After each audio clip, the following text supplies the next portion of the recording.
Selamat datang buat teman-teman yang menonton video ini. Video ini akan membahas seputar belajar investasi saham. Ada baiknya buat teman-teman sebelum memulai berinvestasi untuk memahami dahulu tentang saham. Bagi teman-teman yang baru bergabung, silahkan subscribe video ini. Di video kali ini, kita akan membahas mengenai cara menghitung NPM atau Net Profit Margin. Rasio NPM atau Net Profit Margin adalah salah satu analisis keuangan yang bisa digunakan untuk melakukan analisis fundamental. NPM sendiri adalah rasio margin laba bersih yang digunakan untuk mengukur seberapa besar kemampuan perusahaan dalam menghasilkan laba bersih dari penjualannya. Rasio NPM membandingkan antara laba bersih dengan penjualan bersih. Jadi rumusnya adalah laba bersih dibagi dengan penjualan bersih. NPM juga dapat mencerminkan seberapa efektif perusahaan meminimalkan biaya-biaya operasionalnya. Kenapa?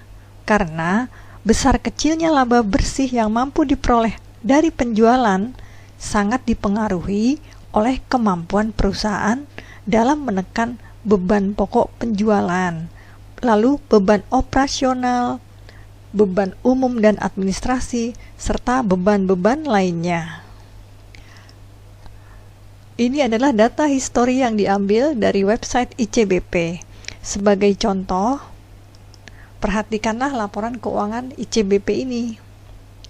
Coba perhatikan, untuk mencapai laba bersih tahun berjalan, maka perusahaan harus mengeluarkan biaya-biaya atau beban-beban, yaitu beban pokok pendapatan atau seluruh biaya yang harus dikeluarkan untuk menghasilkan produk, beban penjualan dan distribusi, yaitu beban umum dan administrasi, beban penghasilan operasi lain, dan beban operasional lainnya yang menjadi kewajiban perusahaan. Jadi pendapatan bersih dalam hal ini adalah penjualan bersih, bukanlah laba bersih. Kenapa? Karena masih ada beban-beban yang harus dikeluarkan. Setelah pendapatan dikurangi dengan beban-beban atau biaya, barulah menghasilkan laba bersih.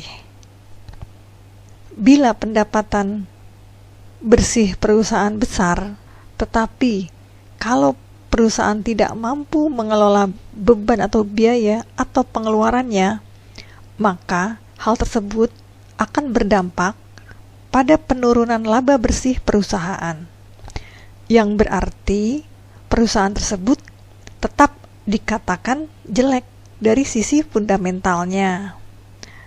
Karena yang menjadi fokus investor terhadap perusahaan adalah laba bersih, bukan omset penjualannya.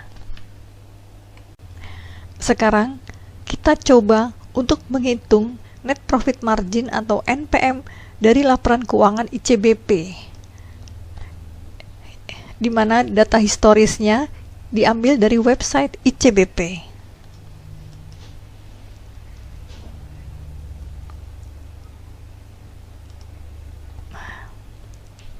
Ini adalah data-datanya.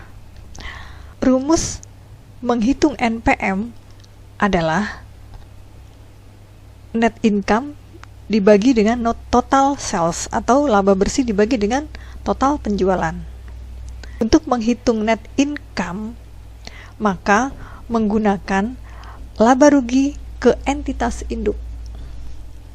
Nah ini, sebesar 1.982.438. Sedangkan untuk total sales, menggunakan angka penjualan dan pendapatan usaha sebesar 12.006.604. Inilah data-data laporan keuangan ICBP yang tadi kita rangkum menjadi seperti ini. Setelah dihitung pada angka laporan keuangan ICBP per tanggal 31 Maret 2019, maka NPM yang dihasilkan adalah sebesar 11,88%. Dan pada tanggal 31 Maret 2020, NPM yang dihasilkan adalah sebesar 16,51%. Dari data ini, maka penjualan perusahaan yang mampu diubah menjadi laba bersih adalah sebesar 11,88% dan meningkat menjadi 16,51% pada tahun berikutnya, yang berarti trennya naik. Berarti perusahaan selain profitable juga memiliki manajemen biaya yang baik. Tentunya, semakin besar laba bersih, nantinya teman-teman bisa mendapatkan keuntungan-keuntungan dari perusahaan, seperti pembagian dividen yang lebih besar, dan lain-lain. Sebenarnya, selain menganalisis NPM, teman-teman bisa juga menganalisis bagus tidaknya NPM dari perbandingan sektor sejenis. Dalam hal ini, ICBP masuk dalam sektor manufaktur di sub consumer good. Maka, bandingkanlah ICBP dengan usaha sejenisnya. Nah, teman-teman bisa membandingkan NPM ICBP dengan emiten-emiten sejenis. Bila NPM ICBP yang teman-teman analisis berada di atas rata-rata industri consumer good, maka ICBP adalah perusahaan profitable. Demikianlah pembahasan mengenai cara menghitung NPM di video kali ini. Semoga bisa menambahkan pengetahuan tentang saham untuk bisa berinvestasi saham lebih baik lagi. Bila teman-teman suka dengan video ini, silakan like, dan bila tidak suka silakan dislike.